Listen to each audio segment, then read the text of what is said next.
entre a cavidade oral e a cavidade nasal, surdez, polidactilia, que é o aumento na quantidade de dedos, ou das mãos ou dos pés, onfococele, que é quando a criança nasce com uma parte do trato gastrointestinal para fora do abdômen, e os problemas cardíacos gastrointestinais, que eu já falei, que tudo isso vai levar a uma baixa expectativa de vida. Dificilmente essas crianças vão viver mais do que 5 anos e mais dificilmente ainda, vão passar dos 10 anos.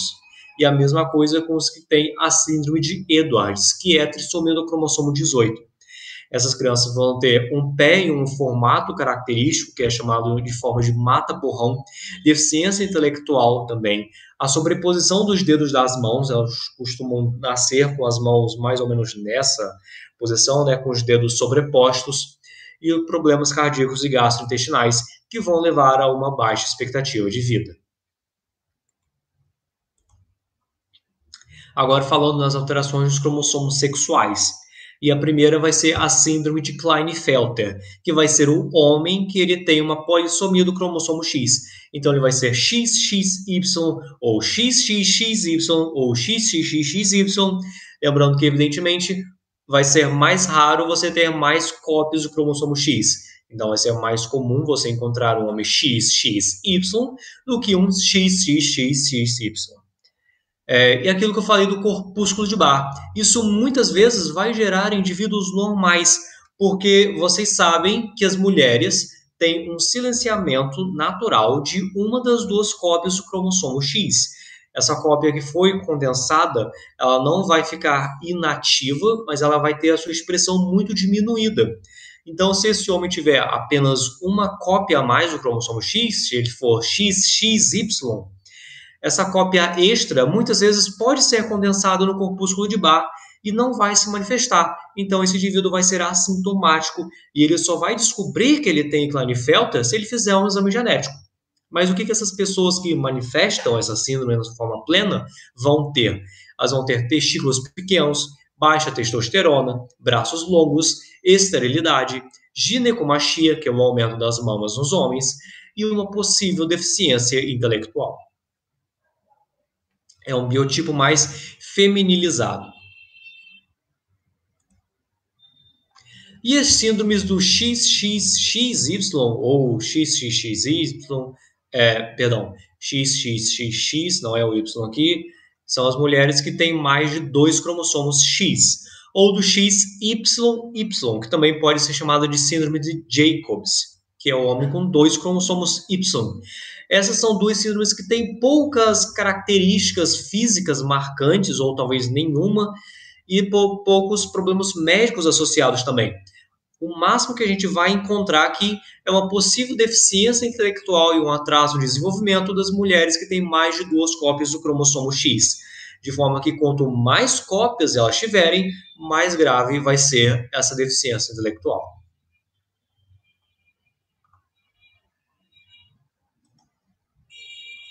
Vocês lembram que eu falei que a gente só vai ter uma monossomia viável em humanos? É essa daqui, é a síndrome de Turner. Vai ser um indivíduo que é X, 0, sendo que esse 0 é porque não é nada, é só uma cópia do cromossomo X. Essas mulheres vão ter uma baixa estatura, distúrbios no desenvolvimento das gônadas, ou seja, os ovários, um pescoço alado, que vai ser um pescoço que ele vai ter uma prega de pele mais alongada aqui em direção aos ombros, um tórax largo, que vai ser chamado de tórax em escudo, e anomalias cardíacas. E essa vai ser uma condição sem associação com deficiências intelectuais. Então, é isso. De anomalias cromossômicas numéricas, nós fechamos aqui. Alguém tem alguma dúvida?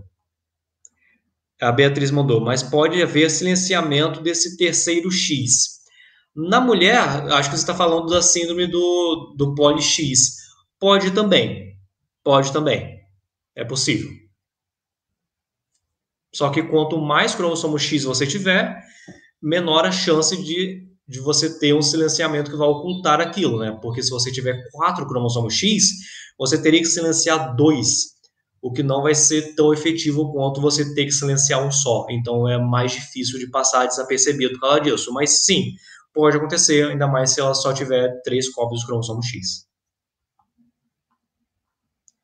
Você vai entrar em mecanismos de reparo do DNA? Não, porque mecanismos de reparo foi parte da matéria da prova passada. Mas se você tiver alguma dúvida, eu posso tentar responder.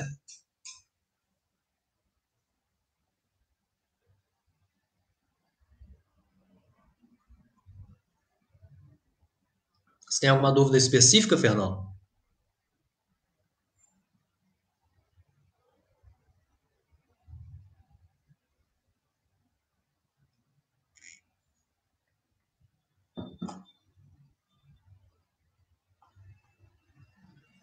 Tá bom. Eu posso mandar o slide de reparo do DNA. Você pode também mandar a dúvida no e-mail da monitoria, ou você pode esperar a gente terminar a monitoria de hoje, aí você diz qual é a sua dúvida e eu tento tirar. Beleza?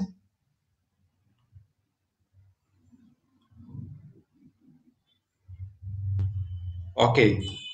Vamos dar prosseguimento então e falar das anomalias cromossômicas estruturais.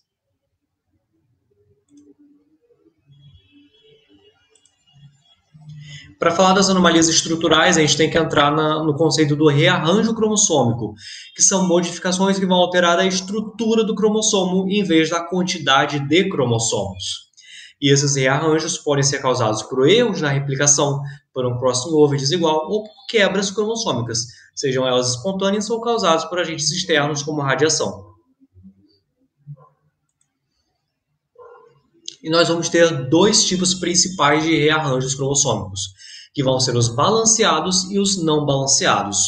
Nos rearranjos balanceados, nós não vamos ter alteração na quantidade de material genético. Então vocês olhem para esse par cromossômico daqui de cima, o cromossomo vermelho e o cromossomo roxo. Eles têm ali uma modificação da sua estrutura, mas se vocês forem parar para ver, nós temos a mesma quantidade de material genético do que se fosse um par normal. Nós temos a mesma quantidade de material genético vermelho e de material genético roxo, só que eles tiveram suas pernas trocadas, digamos assim. Enquanto que nos rearranjos não balanceados, aí sim nós vamos ter perda ou ganho, normalmente associados, né, do material genético. Aqui nesse par de baixo, nós tivemos uma perda da quantidade de material genético vermelho e tivemos um ganho de quantidade de material genético roxo. Os rearranjos balanceados normalmente vão implicar em uma quantidade menor de complicações, mas não quer dizer que você não vá ter complicações. E também tem a questão que, mesmo os rearranjos balanceados, ainda podem gerar descendentes não balanceados. Então, mesmo que para você aquilo não vá ter repercussões, possivelmente, para os seus filhos pode ter. Então, falando aqui dos tipos de anomalias, eu vou falar das duplicações, das deleções, inversões e translocações. Eu vou começar falando das deleções. O nome já é bem autodescritivo, é quando você tem uma perda de alguma porção do material genético. Aqui à esquerda nós vamos ter o cromossomo normal, né, com seus setores A, B, C, D, E e F, enquanto que aqui no meio nós vamos ter um exemplo de uma deleção terminal, em que nós tivemos uma perda de material genético na ponta daquele cromossomo, no caso aqui, a porção F dele. Enquanto que no cromossomo da direita, nós vamos ter uma deleção intersticial, porque essa perda aconteceu no meio do cromossomo e não na ponta. Tem um detalhe muito importante que vai servir tanto para a deleção quanto para a duplicação, que é que quanto mais genes perdidos, no caso da deleção, ou duplicados, no caso da duplicação, mais grave vai ser o quadro. Justamente porque aqui, no caso da deleção, nós vamos ter uma menor quantidade de proteínas presentes, porque elas foram perdidas, e na duplicação nós vamos ter a mais. Essa dosagem de proteínas vai se modificar, justamente pelo mesmo motivo que eu falei quando eu abordei as anomalias numéricas. E um exemplo mais diferente de um tipo de anomalia por deleção vai ser um cromossomo em anel. Nele, nós vamos ter duas deleções terminais em cada ponta desse cromossomo e uma fusão das extremidades. Você vai pegar e dobrar ele com uma fusão das pontas, gerando um cromossomo redondo em anel. E um exemplo de síndrome de deleção é a síndrome de Cri-du-Chat, que vai ser a deleção de uma grande parte do braço curto, ou seja, o braço P, do cromossomo 5. Nessa síndrome, nós vamos ter crianças que vão ter uma má formação da laringe, da face e da cabeça, que é o que dá o apelido dessa síndrome, que é a síndrome do miado de gato. Porque quando essa criança chora, reza a lenda, né? Ela emite um som um pouco mais fino, um pouco mais manhoso comparado com uma criança normal. E alguém algum dia escutou esse choro e achou parecido com um miado de gato, e aí ficou síndrome do miado de gato.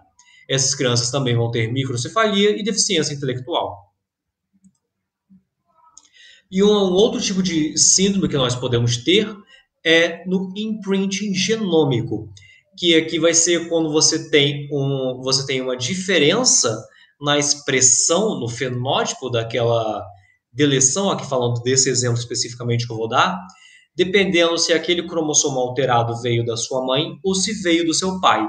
E aqui os exemplos são a síndrome de Prader-Willi e a síndrome de Angelman. Ambas as síndromes são provenientes de uma microdeleção em um cromossomo específico, no mesmo lugar do mesmo cromossomo. Só que se esse cromossomo mutado veio do seu pai, você vai ter a síndrome de Prader-Willi e vai se manifestar como deficiência intelectual leve a moderada, flacidez muscular, obesidade, hipogonadismo, baixa estatura e mãos e pés pequenos. Enquanto que se esse cromossomo veio da sua mãe, aí você já vai ter uma deficiência intelectual moderada a grave, limitações severas na fala e na linguagem, problemas de movimento e de equilíbrio e um sorriso constante, que é o que dá a essa síndrome, né, a síndrome de Angelman, mais especificamente, um apelido cruel, que é de síndrome da marionete feliz, por causa desses problemas de movimento e equilíbrio e desse sorriso constante que essas crianças vão ter no rosto. Agora falando da duplicação, é basicamente a mesma ideia da deleção, só que ao contrário, né? Vamos dizer assim. Aqui no ponto esquerdo nós vamos ter o cromossomo normal e aqui eu vou partir para o terceiro cromossomo, né? Em tandem, que é que você tem essa duplicação e a porção duplicada se mantém na mesma ordem. Então nós temos ABCD, CD. Você duplicou o segmento CD e manteve a mesma ordem, ao contrário da tandem reversa, em que você tem ABCD, DC. Você fez uma duplicação e inverteu a ordem dos genes ali presentes.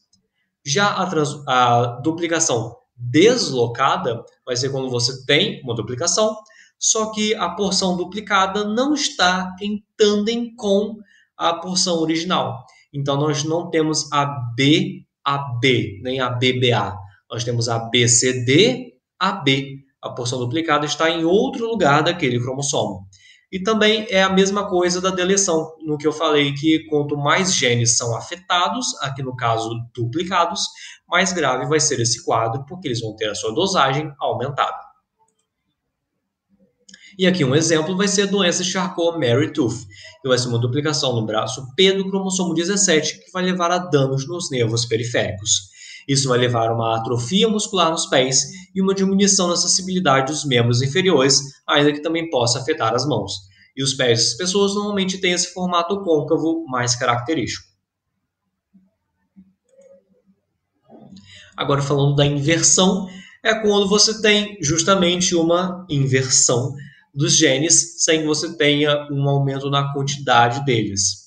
Isso pode acontecer de duas formas. Pode acontecer tanto na forma paracêntrica, em que isso vai acontecer no braço do cromossomo e não vai incluir o centrômero, ou pode acontecer de forma pericêntrica, em que você vai incluir o centrômero. Aqui na paracêntrica, nós vamos ter o segmento EF, que vira o FE, só que sem envolver o centrômero do cromossomo, enquanto que aqui o BC vai virar CB. A inversão, em tese, é a mesma. O que vai mudar aqui é a posição dela no cromossomo.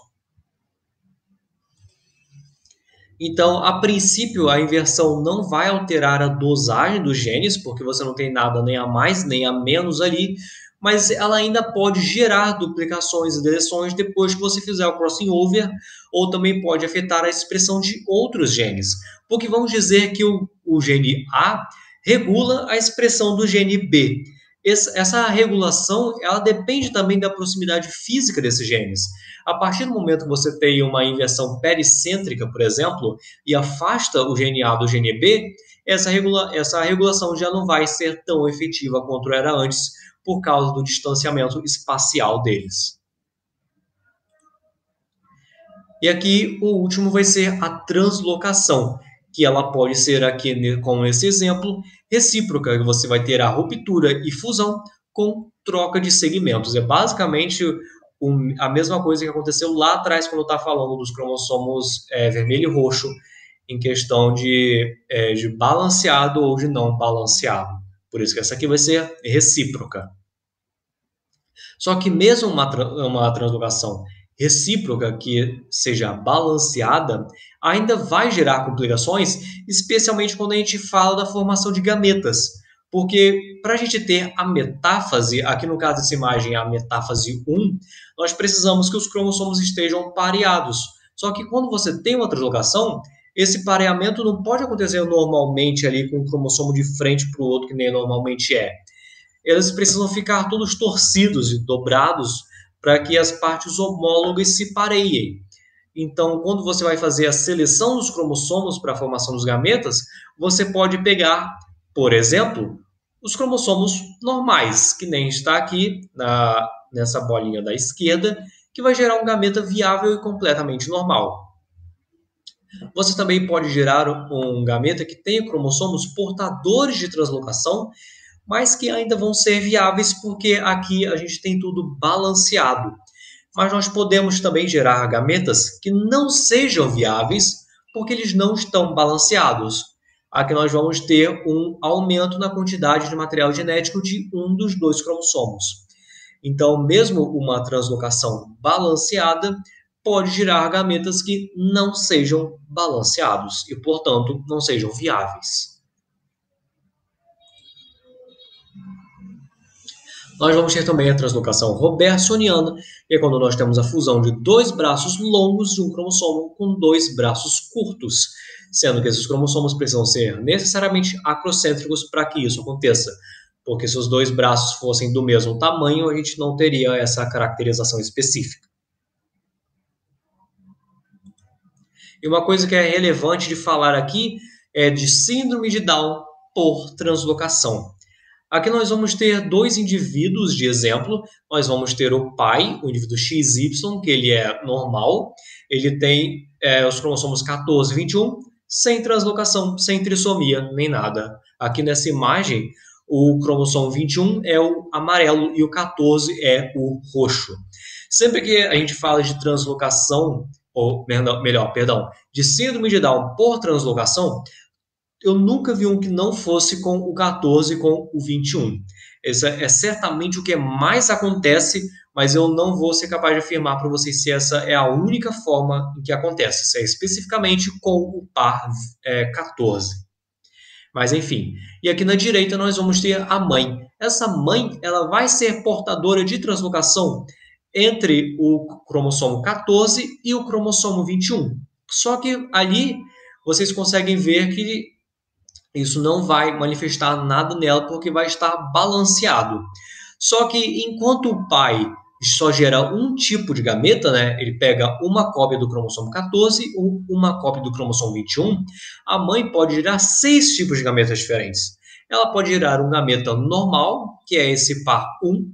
Ela pode gerar gametas que sejam portadores de translocação, que vão ter uma cópia a mais, porque quando a gente pega aqui, por exemplo, o par 2, o par 2 é o cromossomo 14 normal e o cromossomo translocado.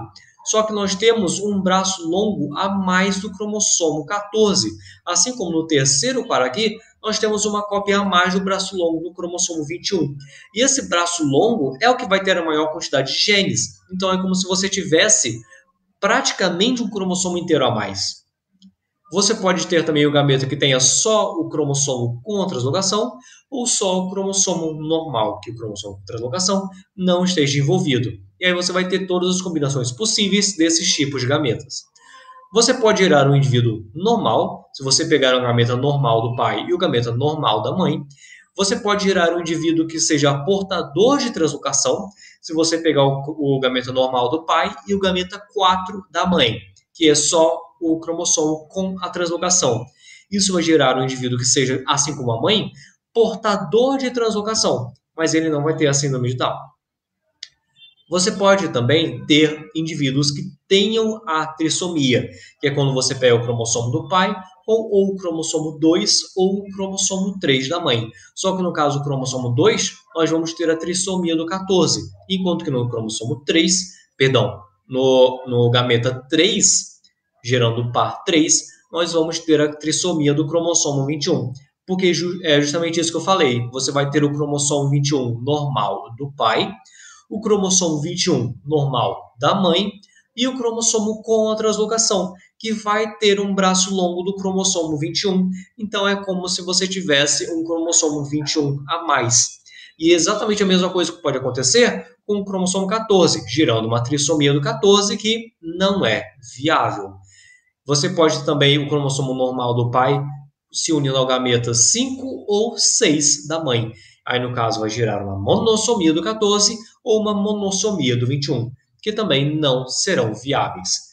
Então, os resultados viáveis que nós vamos ter aqui vão ser o 1, que é um indivíduo normal, o 4, que é um indivíduo portador de translocação, e o 3, que é uma pessoa com síndrome de Down por translocação. Alguém tem alguma dúvida? Essa parte aqui encerrou a questão das anomalias estruturais. Alguém tem alguma dúvida sobre essa parte? Quer que eu repita alguma coisa?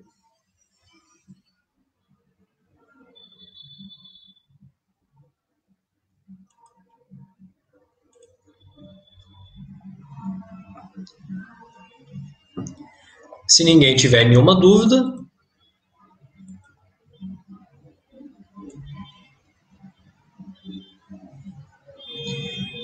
eu vou partir para a parte de herança mendeliana. Gente, a parte de herança mendeliana eu vou passar rápido, porque eu acredito que basicamente todos vocês tenham visto isso no vestibular. Eu acho que é uma parte que já é um pouco mais batida, que a gente já conhece razoavelmente bem. Então, vou fazer só um apanhado rápido. Eu vou mandar os slides para vocês, aí vocês vão poder ler, se vocês quiserem pensar um pouco mais, fazer uma análise mais aprofundada. Mas isso, obviamente, não impede que vocês possam pedir que eu repita alguma coisa ou que explique algum ponto mais detalhadamente. Então, aqui eu vou começar falando com algumas noções que são utilizadas. Aqui é a da primeira geração parental, o F1 que vai ser a primeira geração de descendentes e a F2 que vai ser a segunda geração de descendentes. E aqui vai estar falando... esse slide comeu aqui uma parte que eu tinha grifado do slide. Espera aí, eu vou ter que pegar uma... Deixa eu ver o que eu vou fazer. Eu não sei se eu tenho essa versão sem ser grifada, eu acho que é mais fácil se eu simplesmente abrir esse slide aqui e transmitir a tela. Aguardem um momentinho.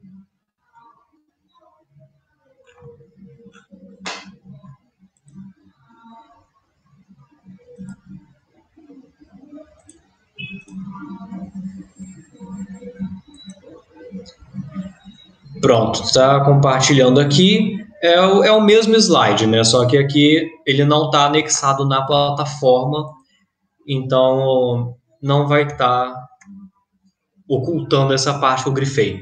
Eu não estou conseguindo ver o chat, então se alguém tiver alguma dúvida, abra o microfone, por favor, para eu ouvir você falando, ou espere eu terminar para ver a mensagem no chat. Então vamos lá. Aqui vai estar falando rapidinho sobre a primeira lei de Mendel. O que ele fez? Ele pegou vários pés de ervilha altos e os pés de ervilha baixos, ele cruzou eles e o resultado foi uma geração inteira de plantas altas. E aí ele fez uma autofertilização dessas plantas altas e ele gerou uma proporção de 3:1 entre plantas altas e plantas baixas, sendo que ele não observou mistura no final do cruzamento, ou seja, ele não encontrou nenhuma planta média. Ou elas eram altas ou elas eram baixas.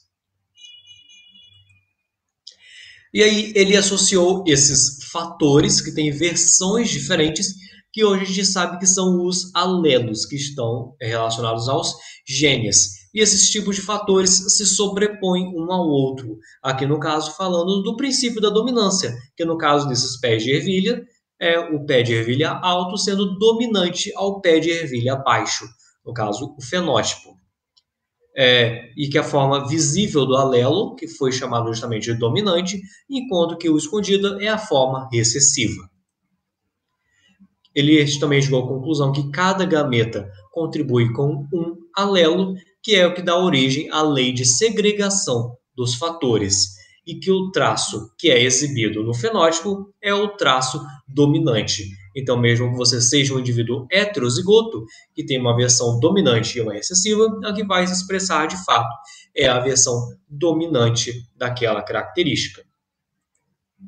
Isso tudo deu origem à primeira lei de Mendel, que é a lei da segregação dos fatores, que vai dizer que cada organismo parental vai passar apenas um dos seus alelos para um gameta e que a distribuição dos alelos vai ser independente.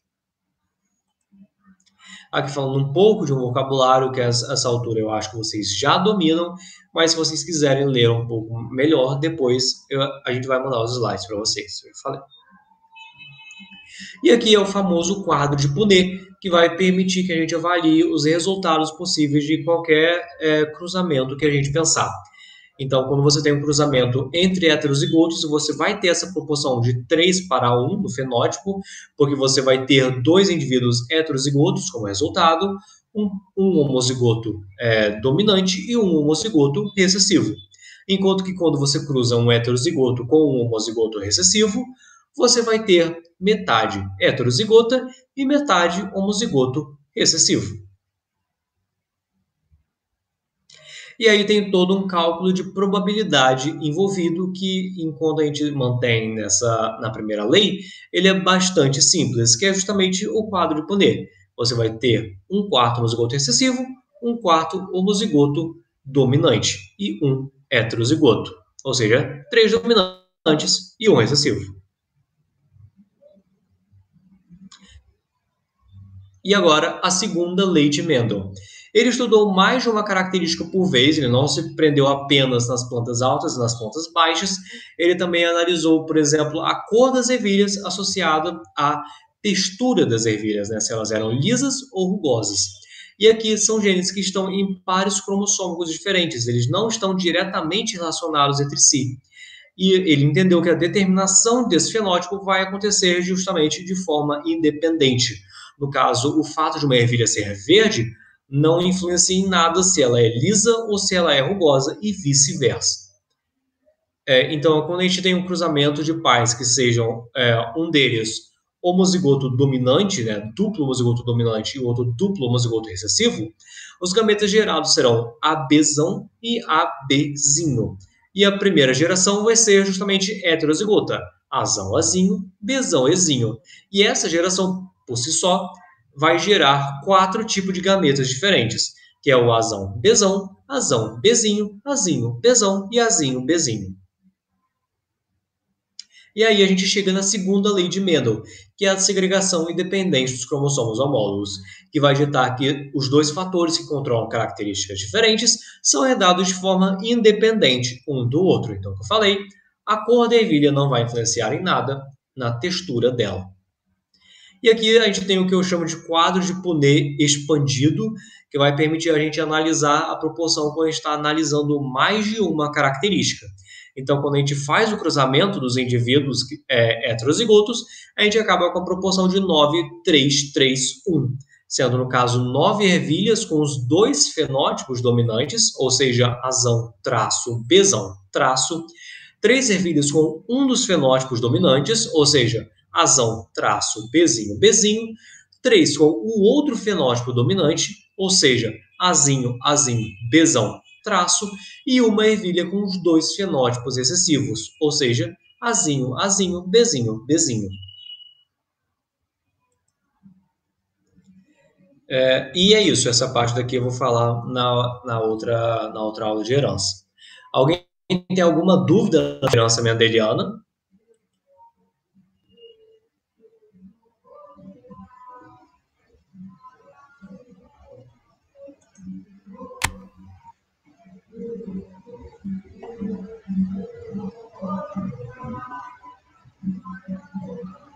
Show!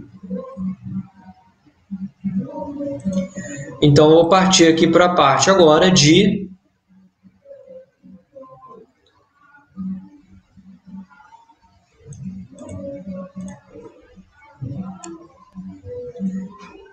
herança monogênica e herança mitocondrial.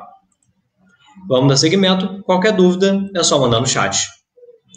Então, quais que são as heranças monogênicas? São que têm segregação e herança mendeliana, ou seja, elas vão seguir tudo isso que eu acabei de falar. Nós só vamos ter um gene envolvido nessa herança, sendo que ela pode ser autossômica dominante, recessiva ou ser ligada aos cromossomos sexuais X e Y.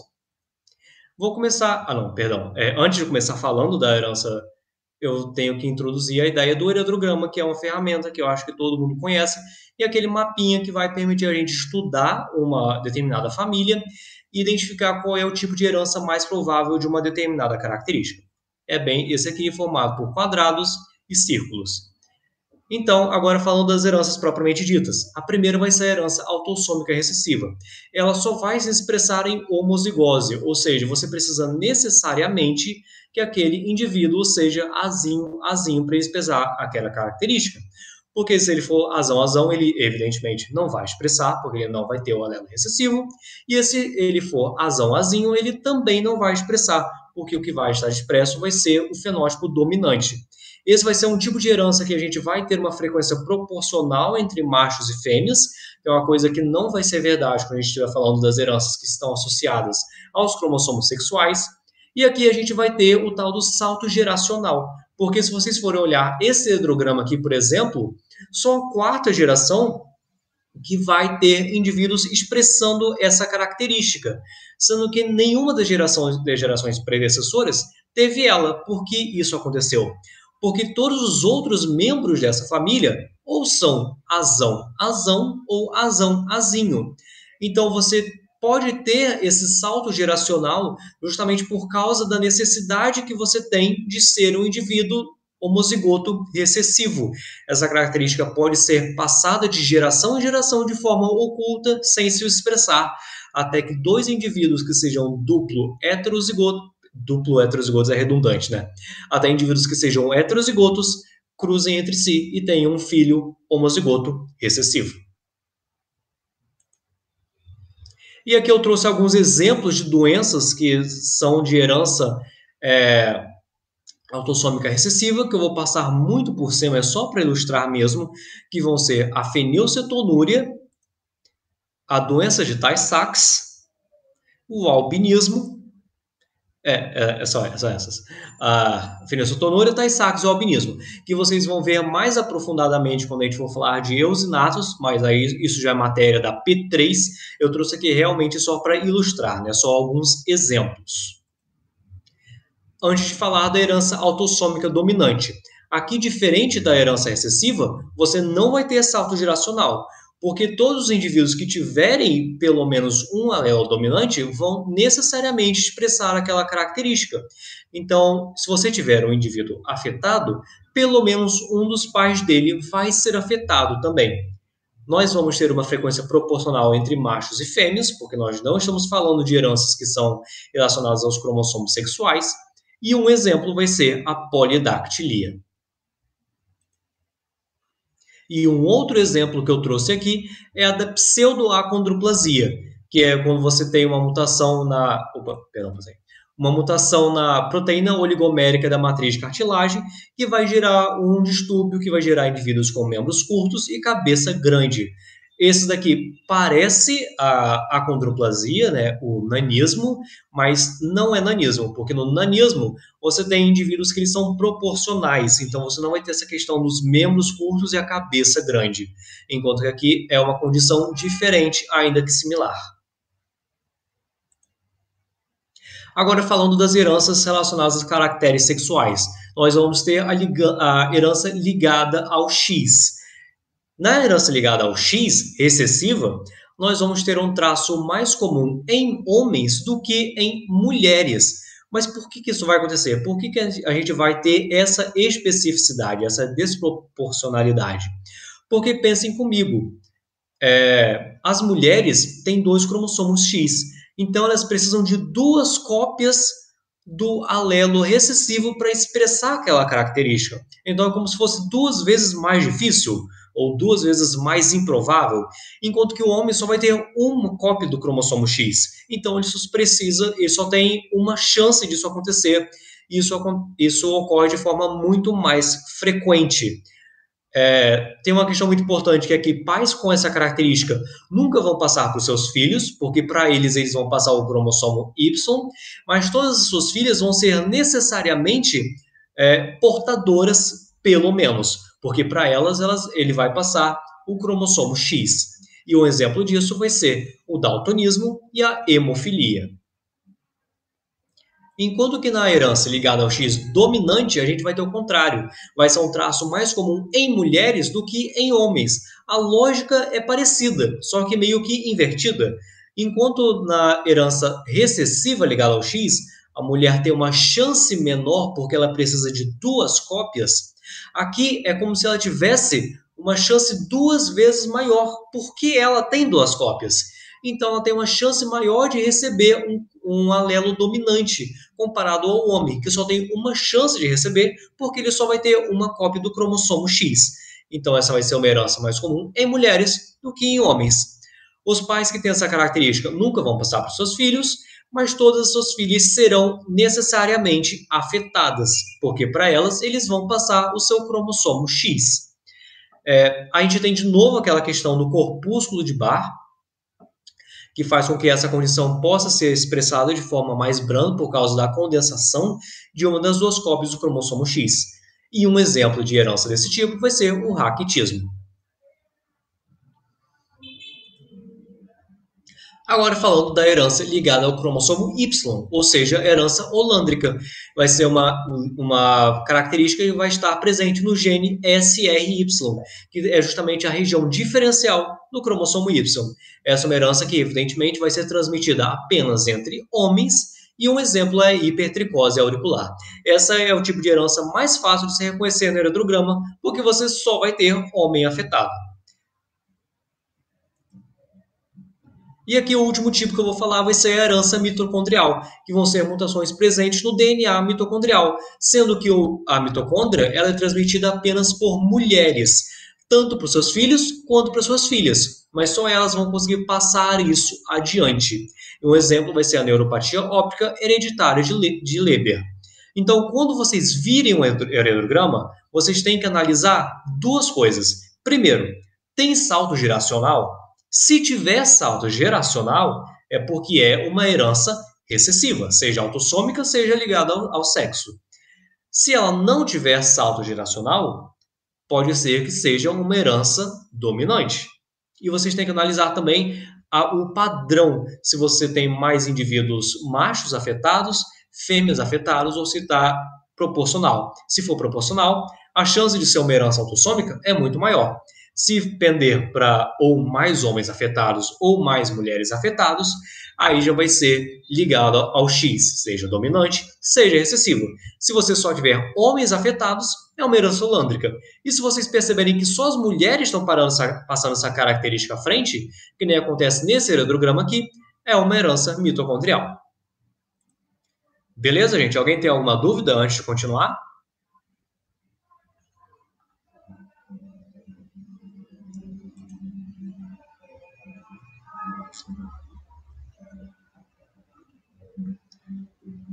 Pode repetir do X dominante? Posso. Então, a herança ligada ao X dominante vai ser um traço que vai estar mais comum em mulheres do que em homens. Porque pensa comigo, a mulher tem 2 cópias do cromossomo X. Então, ela tem 2 chances de receber um alelo dominante. Ela pode receber do pai ou ela pode receber da mãe. Enquanto que o homem só tem uma chance, ou seja, ele só vai receber aquela característica se a mãe dele tiver. O pai não importa, porque do pai ele herdou o cromossomo Y. Então as mulheres vão ter uma chance maior de receber, porque pode receber ou do pai ou da mãe. Os pais que têm essa característica nunca vão passar para os seus filhos. Ah, pegou? Acho que era mais essa parte da desproporcionalidade entre homens e mulheres que você estava em dúvida, né? É mais ou menos a mesma lógica da ligada ao X recessiva. Só que enquanto na recessiva a mulher tem uma menor chance de expressar, porque ela tem dois cromossomos X, aqui ela vai ter uma maior chance de expressar porque ela tem dois cromossomos X. É o mesmo raciocínio, mas é uma forma de pensar diferente.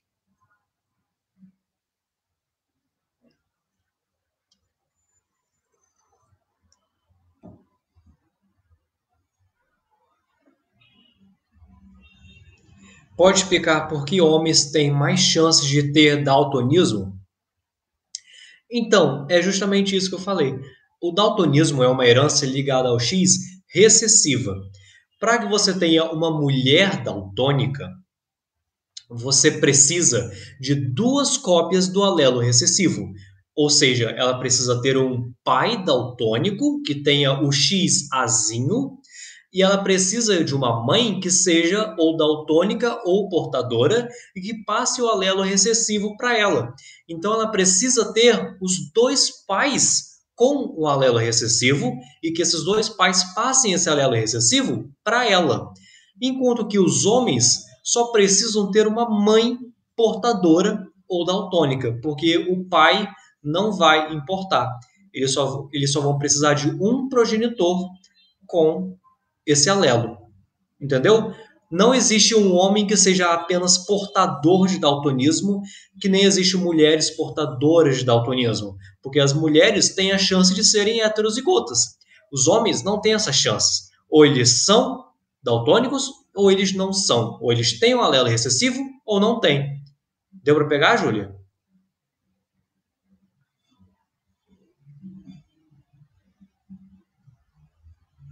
Beleza.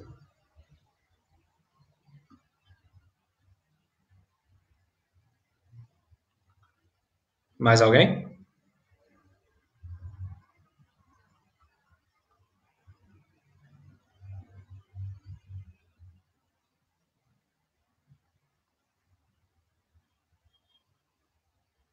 Porque eles só precisam de um alelo recessivo, já que eles só têm o X. Exatamente, Natália. Eles só vão precisar de um alelo, que vai vir necessariamente da mãe, porque do pai eles receberam o cromossomo Y.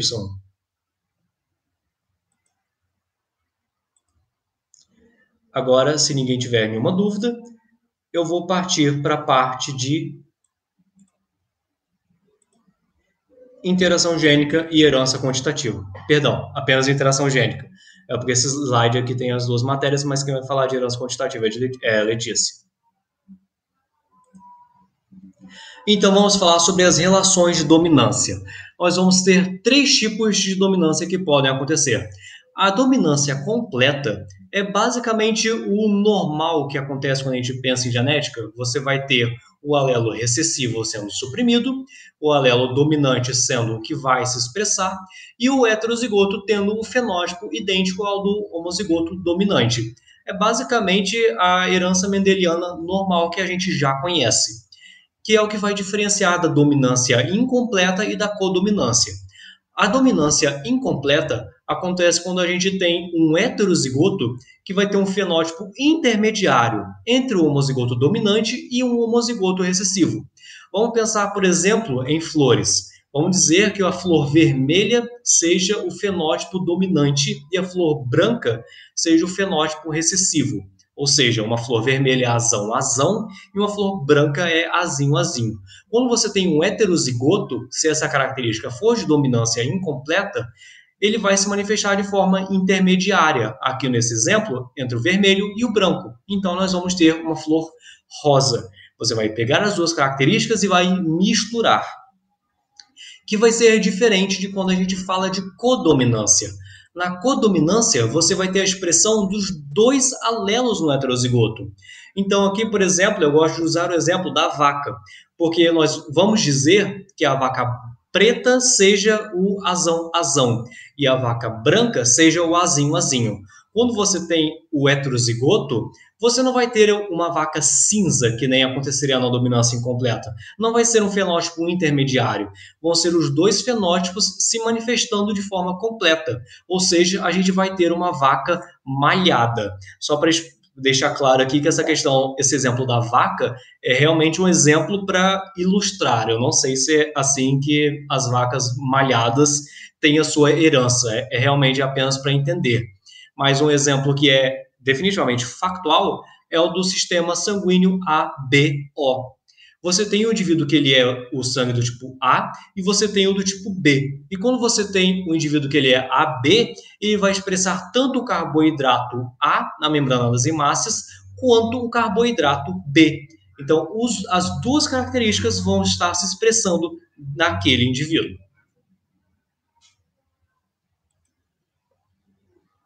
Agora eu vou falar da questão do alelo letal. O alelo letal é um que vai levar à morte do indivíduo homozigoto, sendo que isso pode acontecer tanto na forma dominante quanto na forma recessiva. Ou seja, você pode ter um indivíduo azão morrendo, ou você pode ter um indivíduo bezinho morrendo. Eu falei A e falei B para não confundir que só o heterozigoto vai sobreviver. Não é que o azão vai morrer, o azinho vai morrer e só o azinho vai sobreviver. É porque é diferente. Ou é um alelo letal dominante ou é um alelo letal recessivo. Eu só fiz essa diferenciação para poder não gerar essa confusão. Então, pensem aqui comigo. Aqui nós temos os ratos fazendo um cruzamento nesse quadro de Punnett. Os indivíduos que são amarelos são os heterozigotos, que é o AYA. Aqui o alelo letal vai ser esse AY, sendo que o rato marrom ele é o AA, azão sem alelo Y. Quando você tem o indivíduo homozigoto AY, ele morre como embrião. É importante ressaltar essa parte, que é da morte embrionária. Esse indivíduo não vai chegar a nascer. Eu vou abandonar essa parte do AY, vou falar azinho, que eu acho que fica melhor.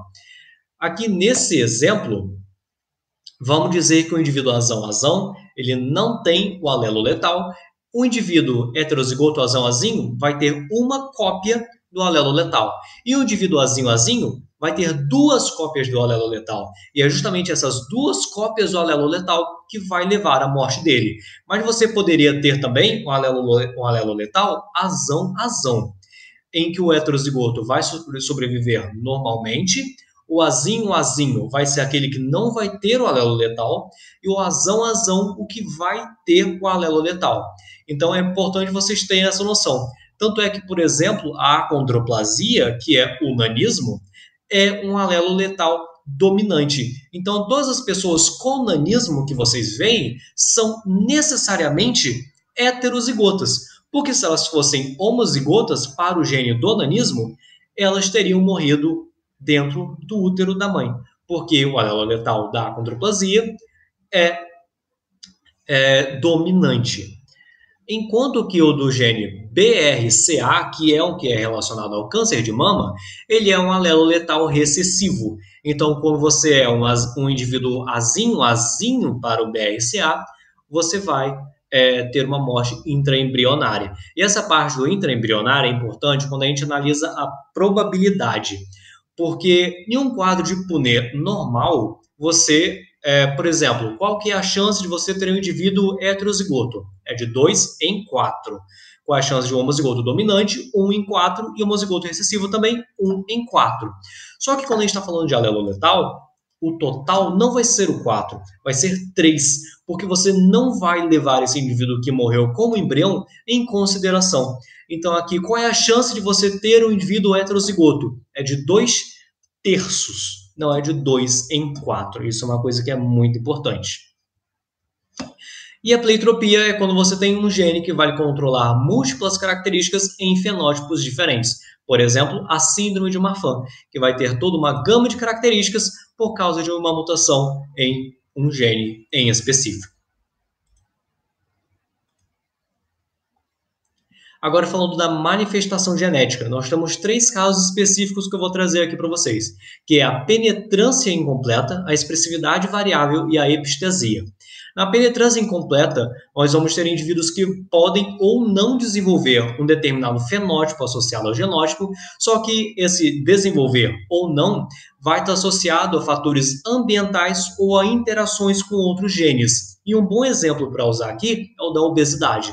Você tem indivíduos que eles têm uma maior propensão à obesidade, só que o fato de eles serem obesos ou não vai depender só do gene, vai depender também do estilo de vida que aquela pessoa levar. Mesmo que ela tenha o gene para obesidade, se ela se alimentar de forma adequada e fizer exercícios físicos ao longo da vida, a chance de ela desenvolver obesidade vai ser muito baixa, comparado a uma pessoa que também tem esse gene, mas não se alimenta adequadamente e não faz exercícios físicos. Isso também você pode associar com os genes de câncer, que eles não vão se manifestar sozinhos. Eles muitas vezes são influenciados pelo ambiente, por exemplo, com poluição. Indivíduos que têm o mesmo gene podem expressar um câncer ou não, dependendo se eles são expostos, por exemplo, à poluição ou não. Agora, falando da expressividade variável, são fenótipos que eles são mais ou menos intensos entre indivíduos com o mesmo genótipo, ou, por exemplo, a polidactilia, que eu já falei, que é quando o indivíduo tem mais de 5 dedos, ou nas mãos ou nos pés. A polidactilia pode surgir como um dedo a mais inteiro aqui, ou ela pode ser simplesmente um cotoco, um pedaço de dedo. Isso vai variar entre indivíduos. Então, você pode ter o gene da polidactilia e ter um sexto dedo completo, ou você pode ter o gene e ter apenas um pedacinho de sexto dedo. E, por fim, a epistasia. A epistasia é a expressão ou não de um dado gene, na sua forma dominante ou recessiva, afetando a expressividade de um outro gene, de forma que vai alterar a proporção de 9:3:3:1.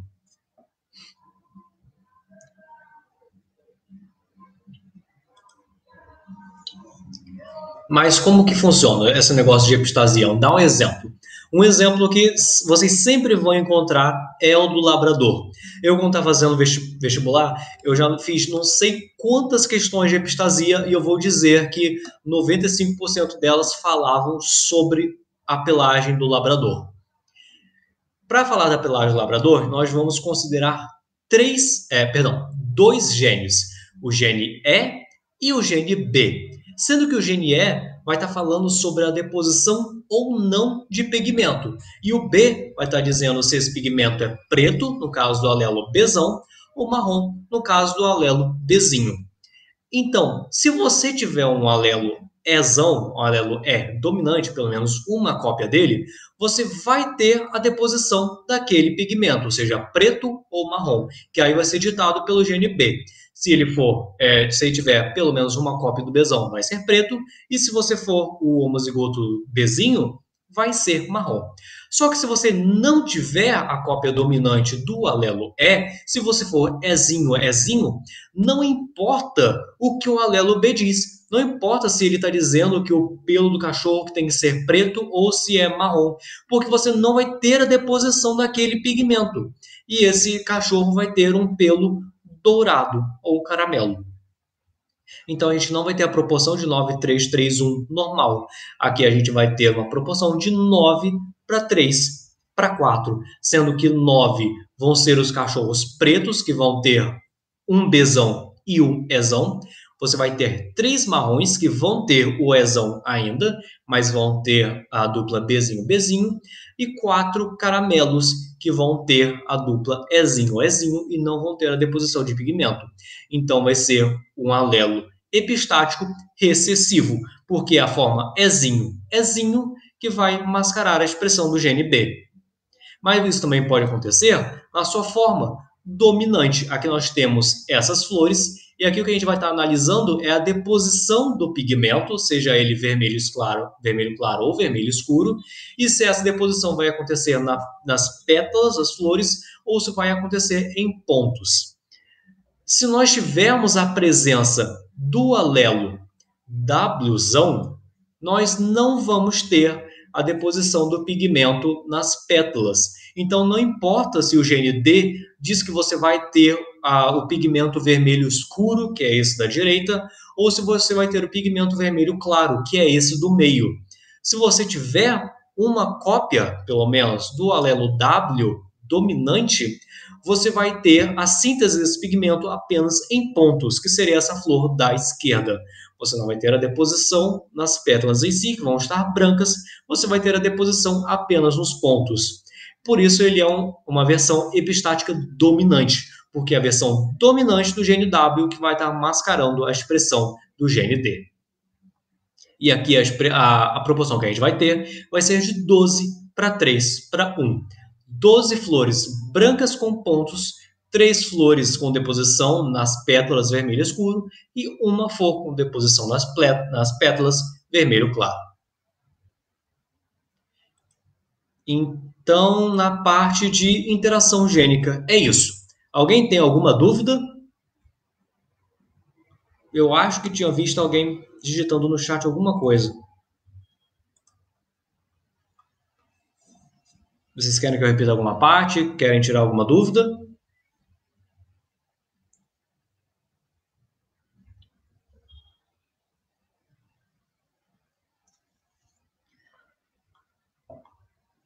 Ok, temos alguém digitando.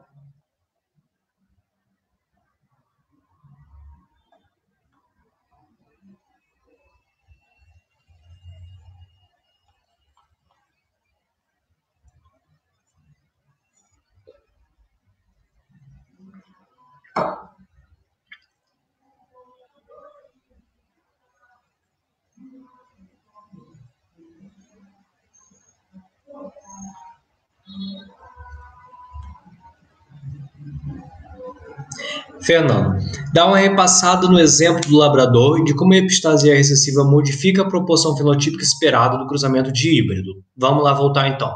Aqui a gente tem o quadro de Punnett. Em um quadro de Punnett normal, nós teríamos a proporção de 9, 3, 3, 1, correto? Sendo que 9 seria o indivíduo aqui usando os genes B e E.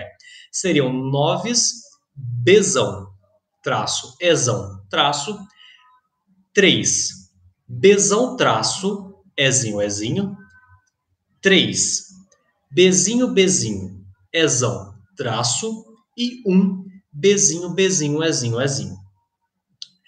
Genotipicamente, essa proporção se mantém, porque a quantidade de B e de E aqui na proporção é a mesma.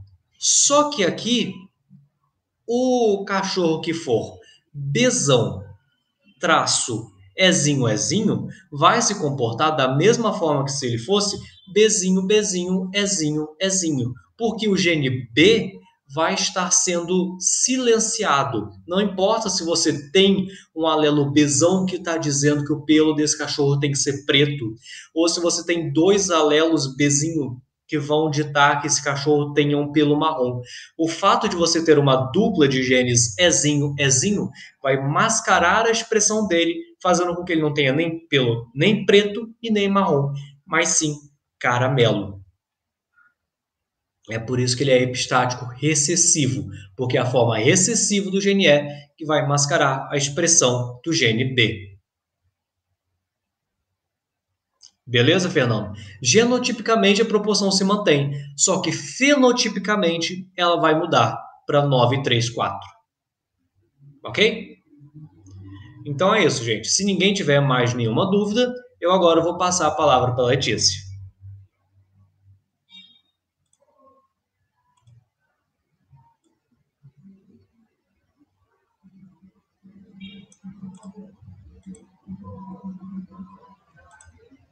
É com você, Letícia.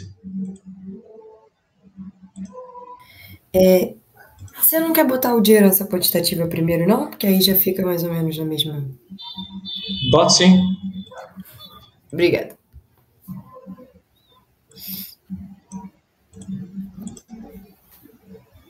Obrigada, Davi. Agora a gente vai falar um pouco do tópico de herança quantitativa, né? O Davi estava falando com vocês um pouco das interações gênicas, dos outros tipos de herança, e a gente vai falar um pouquinho das heranças quantitativas. Pode passar. Então, fazendo primeiro uma comparação, as heranças qualitativas são aquelas que normalmente são controladas por um gene com efeito individual. Então, é aquele gene, exclusivamente, basicamente, que está controlando determinada herança, né? Esse tipo de herança ela tem pouca influência do ambiente e ela tem uma distribuição fenotípica discreta. A gente vai ver um pouquinho mais para frente dos tipos de distribuição fenotípica, mas basicamente essa discreta são aqueles que são marcados. Você não tem um padrão com muita variabilidade. Você tem apresentações fenotípicas mais marcadas. Então, por exemplo, de algumas doenças que você tem ou você não tem. São coisas assim, não tem muito tipo, você pode apresentar 5% daquela doença ou 10%. Não, é muito você tem ou você não tem, você apresenta, você tem um filho ou 2 filhos, isso é algo muito marcado, assim, não tem como você ter um filho e meio, sabe? Isso é o discreto, que é aquilo que é marcado. As quantitativas são aquelas que justamente são controladas por vários pares de genes e cada um dos alelos desse gene tem pouco efeito no sentido de contribuição para aquela herança. Eu tenho vários genes atuando para aquela herança, mas cada um deles em si tem pouco efeito, né? Porque o que importa é o efeito conjunto de todos eles. Essas heranças, é importante a gente destacar que ela tem uma grande influência do ambiente, então os genes eles podem estar presentes, né, os alelos específicos daqueles genes podem estar presentes, mas o ambiente influencia a apresentação fenotípica dessa herança, né? E aí acaba que a gente tem uma distribuição fenotípica contínua, porque além da gente ter a influência de vários tipos de genes, a gente tem a influência do ambiente. Então, a gente tem apresentações diversas. Então, por exemplo, apresentações de altura, de cor da pele, são apresentações, assim, diversas. A gente tem um espectro maior, né? Pode passar. E essa é justamente a distribuição fenotípica contínua, né, que se aproxima de uma curva normal. A gente vê que a gente tem, né, os extremos de menor e maior, de maior e menor variabilidade, e a gente tem o meio, que a gente tem um maior quantitativo, né, a maior prevalência dos fenótipos estão nessa região do meio da apresentação. Então, se a gente for pensar na altura, claro, a gente tem indivíduos muito baixos e indivíduos muito altos, mas o que predomina, né, na população são indivíduos com alturas intermediárias. É basicamente isso que a gente pensa quando a gente olha para essa curva, pensando nas heranças quantitativas. Pode passar. E aí o que eu tinha falado dos tipos de apresentações, né? A gente tem essas apresentações contínuas, discretas e dicotômicas. As contínuas são aquelas em que o fenótipo pode assumir qualquer valor dentro do espectro, e eles apresentam essa curva normal que eu acabei de mostrar para vocês. Os discretos são os que os fenótipos assumem apenas valores inteiros. Então, como eu estava falando antes, a gente tem isso para as heranças qualitativas, mas algumas heranças quantitativas também estão relacionadas a esse caráter discreto, de você só assumir valores inteiros. E os caráteres dicotômicos também, que eles dependem de um limiar estabelecido para apresentar ou não. Pode passar. Então, o caráter contínuo é justamente esse, né? Ele pode ter qualquer valor dentro do espectro. E aí, por exemplo, aqui eu já tinha falado da altura, mas também a gente tem os valores de peso corporal. Pode passar. Os discretos são aqueles que só têm valores inteiros, então é o número de filhotes de uma espécie por nascimento. Dependendo, isso pode ser influenciado por múltiplos genes ou não, mas pensando em heranças quantitativas de caráter discreto, a gente vai pensar em, por exemplo, o número de filhotes de uma determinada espécie, que é influenciado por diversos genes, mas não tem como a gente ter 3,5 filhos, 3,7 filhos. Então, são fenótipos que se apresentam por valores inteiros. E os dicotômicos, pode passar, é aquele que a susceptibilidade, né, a chance daquilo aparecer, desse fenótipo ser expresso, ele depende de você cruzar um limiar. Então, a gente tem a curva e a gente tem um limiar que determina a apresentação de tal fenótipo. Só que você precisa ter ultrapassado esse limiar para apresentar o fenótipo. Por isso que a gente chama de dicotômico, né? Porque ou você tem ou você não tem, e para você ter, você precisa ultrapassar esse limiar. Pode passar. E aí, quando a gente pensa em algumas doenças, algumas manifestações que são influenciadas por diversos genes e também pelo ambiente, a gente pode mencionar a espinha bífida, a obesidade, a doença arterial coronariana, o alcoolismo, a doença de Alzheimer e a anencefalia. Eu acho que das principais, assim, que a gente pensa, a gente fala muito de obesidade e doença arterial coronariana. Porque se a gente for analisar, né, fazer um estudo, a gente vai ver que muito disso, sim, tem influência genética, né? Você vê que normalmente alguns membros da família ou são obesos ou já têm algum histórico de acometimento por doença arterial coronariana, mas você vê também que se a gente parar para analisar estilo de vida e meio onde aquela pessoa está inserida, você pode ver que a manifestação pode ser diferente por uma influência do ambiente. Eu acho que, assim, é o mais que a gente tem mais palpável, assim, de exemplo para pensar e ficar mais claro, são justamente a obesidade e a doença arterial coronariana, que a gente vê, sim, que existe um fator genético ali, mas que o ambiente também impacta muito. Pode passar. E agora a gente entra na parte que é um pouco matemática dessa aula, mas que explica um pouco a lógica por trás de tudo isso, né? De entender como esses diversos genes são capazes de influenciar na herança de uma determinada característica. O primeiro conceito que a gente vai falar aqui é o da variância. E a variância, ela justamente quer dizer a variabilidade presente nessa herança. Então, o quanto que isso muda, né? A gente tem aquela curva normal com os extremos e o meio mais prevalente. A variância, ela quer saber justamente o tamanho dessa mudança, como que essa curva vai estar ali expressa. Eu vario muito, eu tenho muitos valores, como que fica isso, né? Qual é a amplitude dessa variação? Quanto que ela muda? E aí a variância é um conceito que, né, quer explicar que quanto maior a variabilidade das medidas, quanto mais fenótipos, né, eu tiver, maior é a variância dessa herança. Pode passar. E aí, como a gente estava falando, as heranças quantitativas, elas têm um impacto tanto genético quanto ambiental. Então, quando eu estou pensando na variância, quando eu estou pensando no tão variável que essa herança pode ser, né, o quão variável podem ser esses fenótipos, eu tenho que pensar tanto na influência genética quanto na influência ambiental. Era justamente o que eu estava falando há pouco tempo atrás da obesidade, da doença arterial coronariana. A gente sabe que tem tanto impacto genético quanto ambiental. Então, a variância fenotípica da herança, né, desses dois acometimentos, dependem desses dois fatores. Então, a matemática por trás disso, né, quer dizer que a variância fenotípica, a variância de apresentação dessa herança, é igual à variância genética mais a variância ambiental. É basicamente isso. A fórmula matemática aqui está explicando basicamente o conceito das heranças quantitativas, né? Ela está dizendo que a variação dos fenótipos depende tanto de características genéticas quanto ambientais. É uma fórmula matemática que está basicamente explicando o conceito que eu falei lá no início da aula.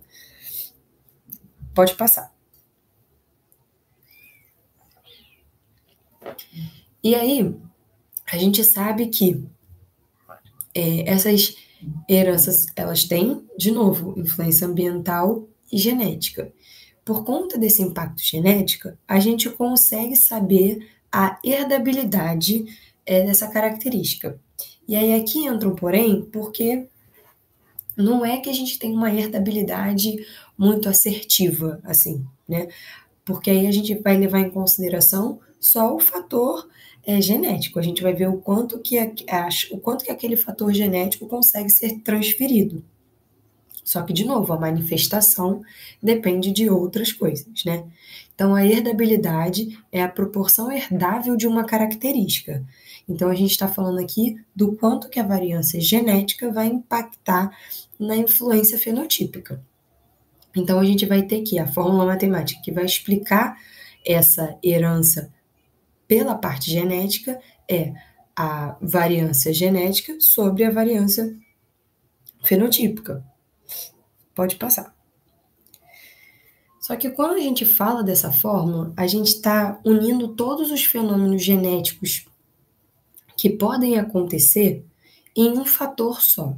Então, por exemplo, a herança quantitativa ela é dependente da influência de diversos genes, sendo que cada um deles tem pouco impacto individual. Então, a gente tem que pensar em algumas coisas, né? Quando a gente está falando de uma herança que depende de vários genes. Primeiro, o quanto que cada gene contribui, né?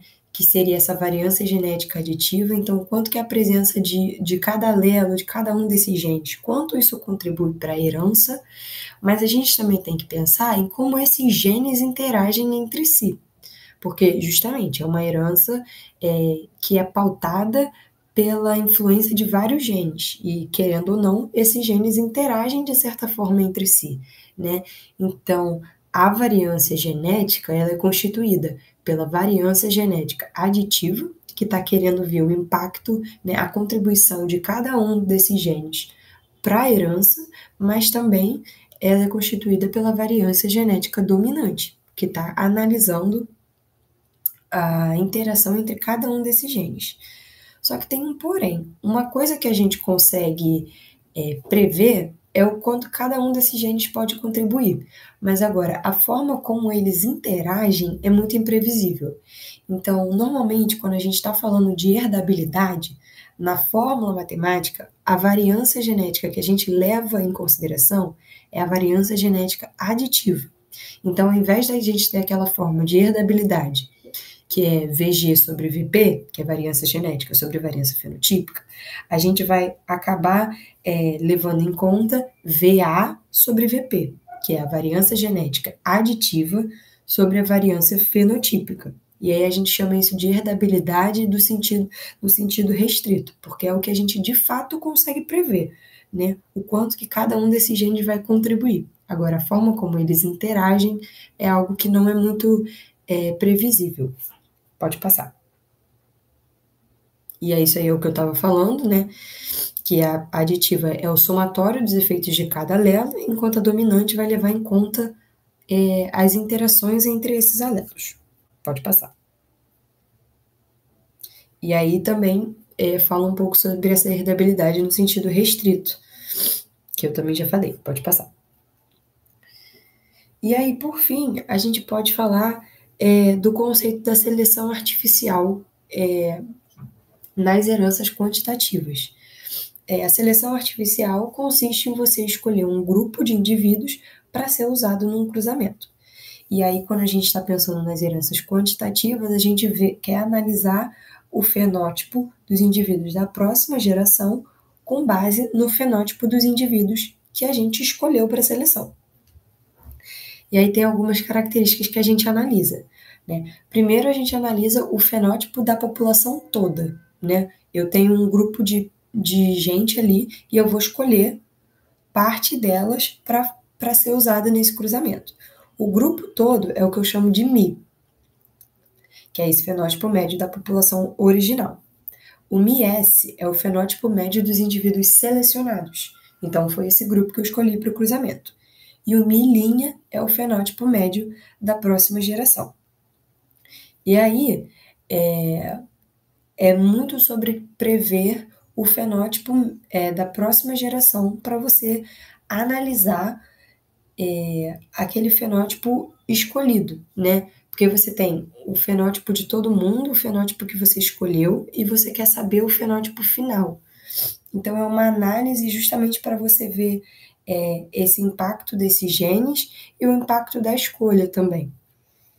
Pode passar. E aí, essa é a fórmula mais ou menos para explicar, né? Mas não vou nem focar muito nisso, porque eu não acho que é uma fórmula tão simples quanto a outra. Eu acho que as outras, a fórmula é mais conceitual. Essa aqui ela é um pouco mais chatinha, mas é basicamente isso. A seleção artificial é para você vai tirar os indivíduos de um grupo original, e aí você está avaliando características, né, fenótipos de heranças quantitativas. Você vai escolher um determinado grupo e você vai analisar o fenótipo final. E aí você vai restringir um pouco o fenótipo que você está avaliando, né? Porque o grupo que você vai selecionar vai ter um fenótipo específico. E aí você vai analisar o fenótipo final, mas sabendo que isso é uma herança quantitativa. Então uma fórmula que, se a gente for parar para explicar aqui, ela é um pouco chata.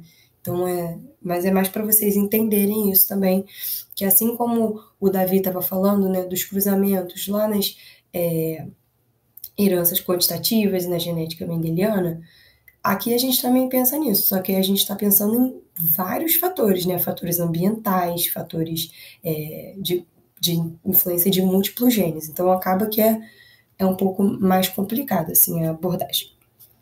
Dessa parte de herança quantitativa, era isso que eu tinha para revisar com vocês. Se vocês quiserem tirar alguma dúvida antes da gente passar para linkage, fiquem à vontade.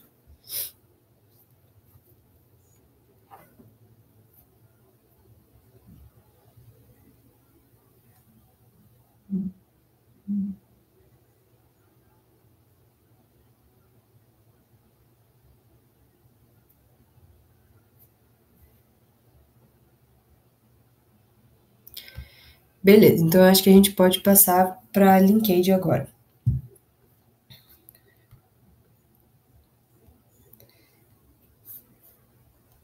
Então, vamos falar do último tópico da aula, né, na verdade, que é linkage e as recombinações gênicas.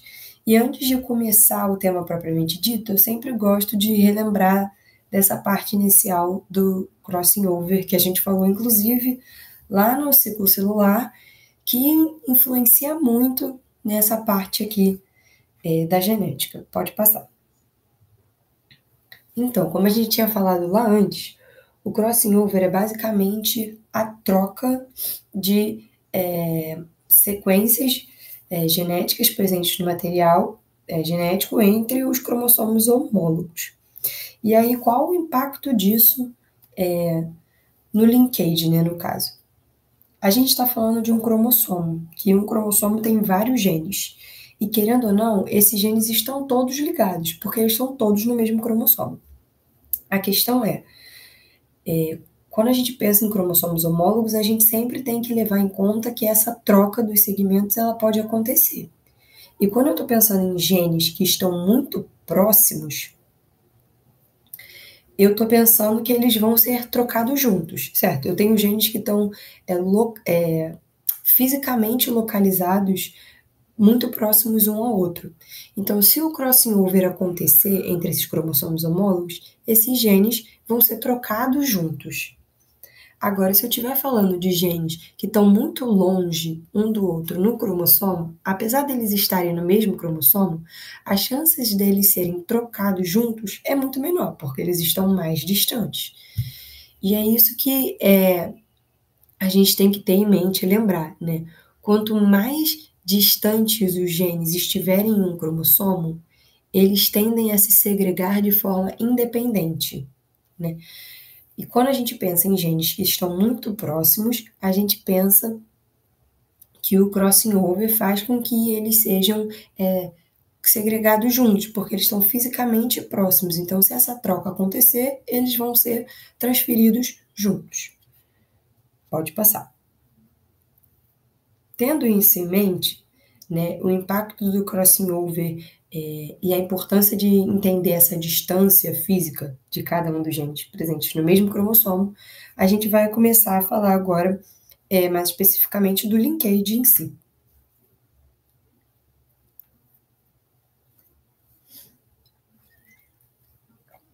O linkage nada mais é do que essa ligação entre os genes em um mesmo cromossomo. Quando a gente pensa nos nossos gametas, a gente tem que pensar na forma como os alelos de determinados genes estão sendo transferidos na formação desses gametas. E aí a gente tem que os gametas eles podem assumir algumas configurações. Os gametas que são mais comuns da gente observar são aqueles que mantêm a configuração parental dos alelos. Ou seja, se a gente olhar essa imagem aqui do lado, a gente tem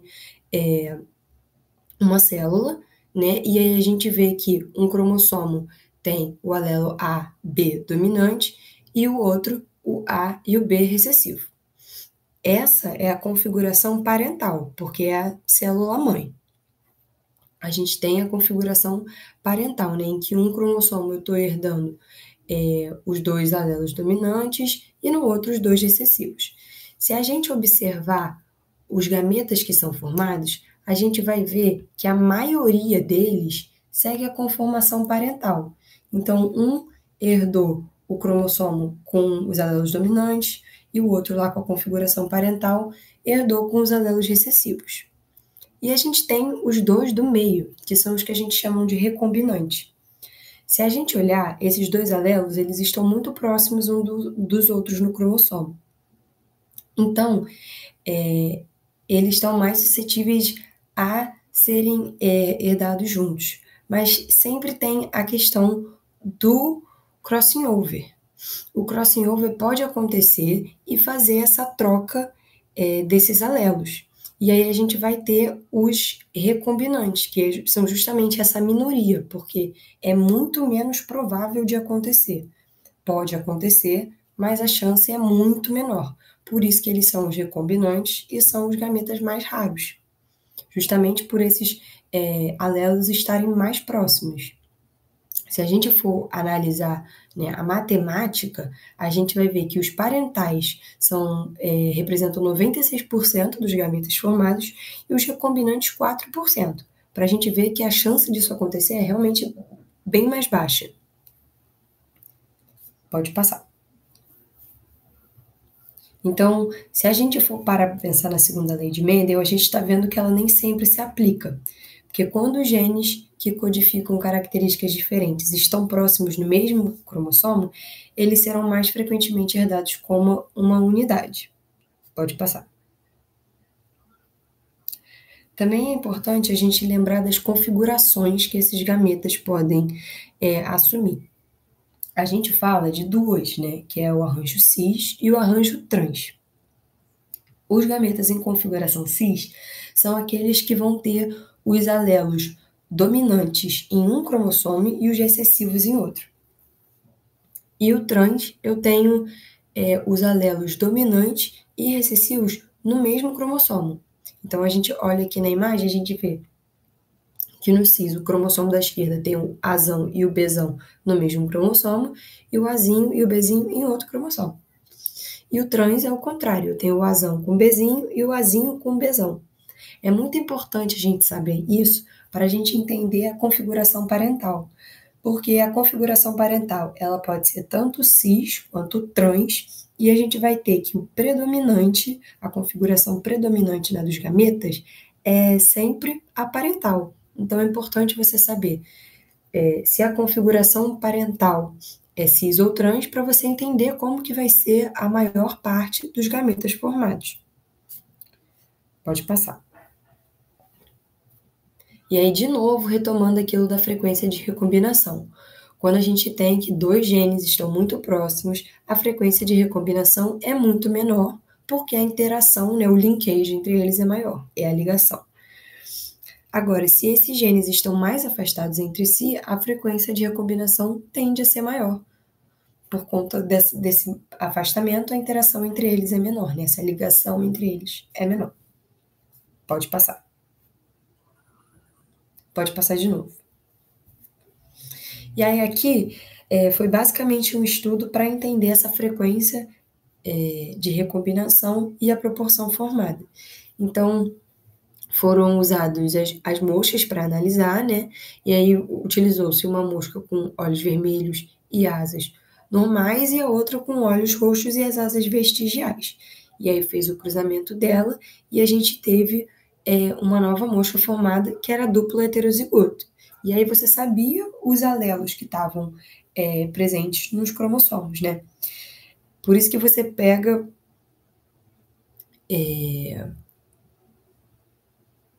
apresentações que você conhece, né? Então você sabe que você sabe a característica e a dominância para você poder analisar o cruzamento.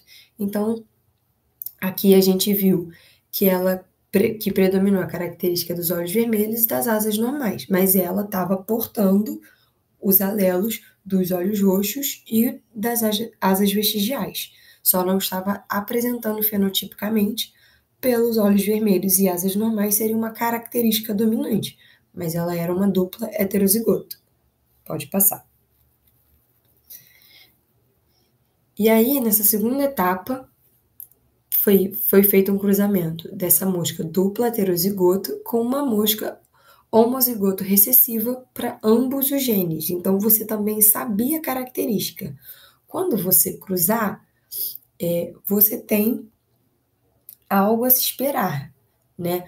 Você vai poder analisar a apresentação desses gametas, porque você sabe exatamente o que está compondo ali esses dois genes que você está analisando. Pode passar.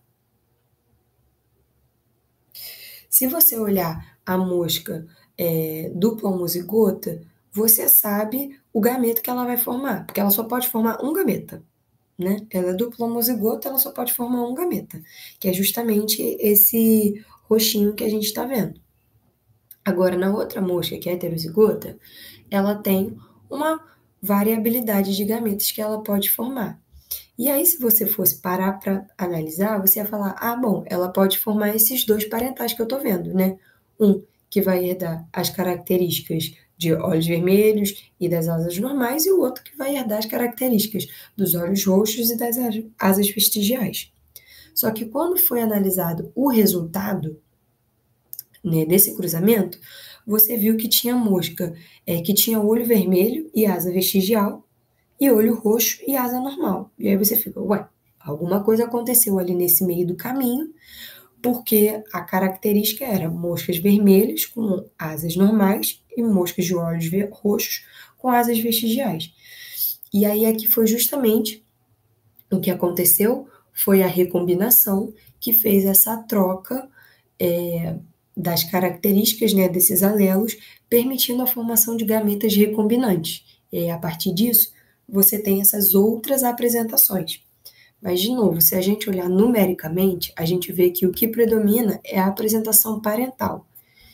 E a recombinante, a apresentação recombinante, é sempre menor, é sempre uma proporção menor. Porque a chance de acontecer varia, claro, que com a distância entre os genes, e acaba sendo sempre uma chance menor de recombinação. Pode passar.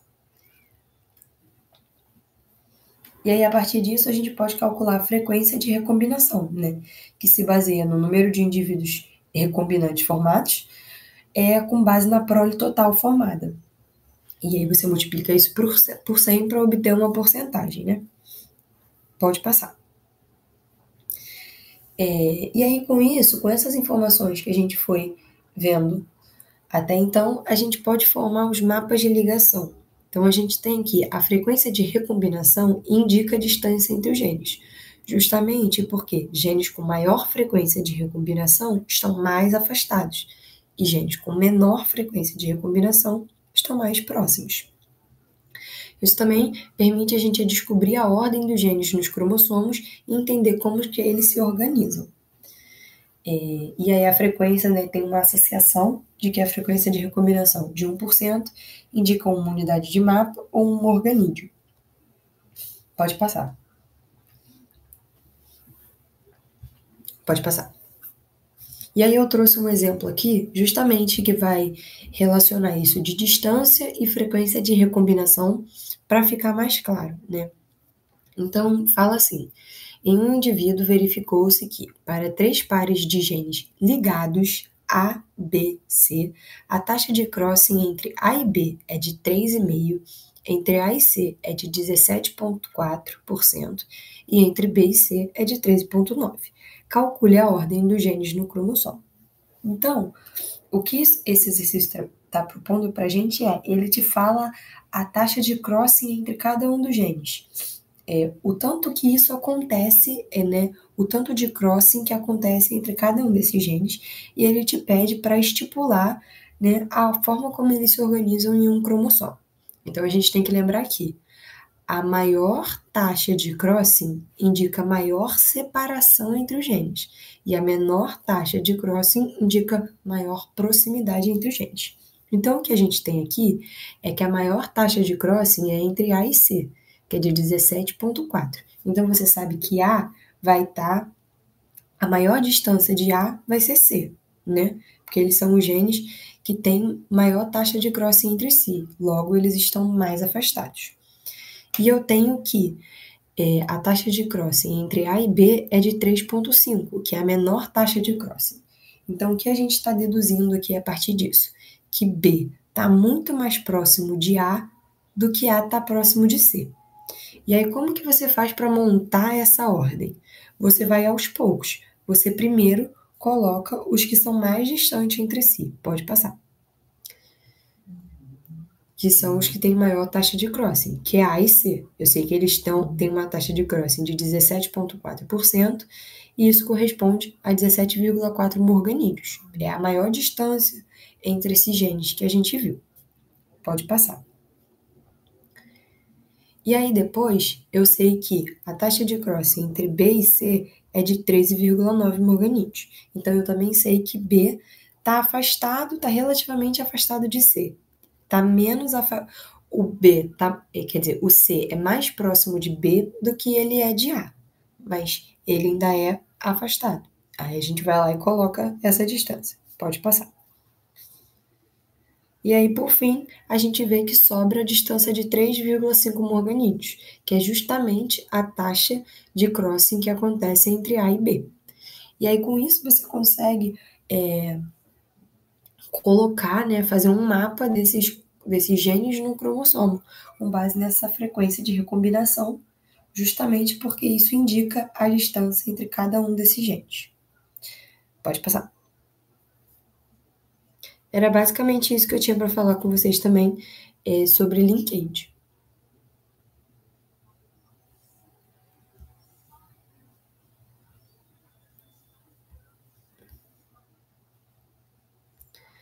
Se alguém quiser tirar alguma dúvida, pedir para repetir alguma parte, a gente sabe que fica meio tarde essas horas da monitoria, mas se quiserem, pode falar.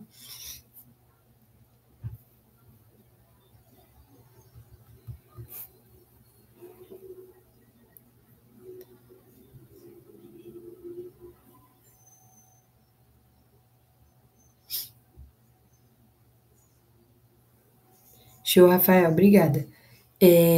Gente, então, a gente quer desejar uma boa prova para vocês, vai dar tudo certo, a gente espera que a monitoria tenha ajudado a revisar. Se vocês tiverem alguma dúvida também enquanto estiverem estudando, podem mandar para o e-mail da monitoria, que a gente fica de olho e responde assim que vocês mandarem. No mais é isso, a gente manda os slides para vocês também, para vocês poderem ter acesso ao material. E é isso, vai dar tudo certo. Boa prova e boa noite para vocês. Isso, gente. Boa prova, bons estudos, boa semana.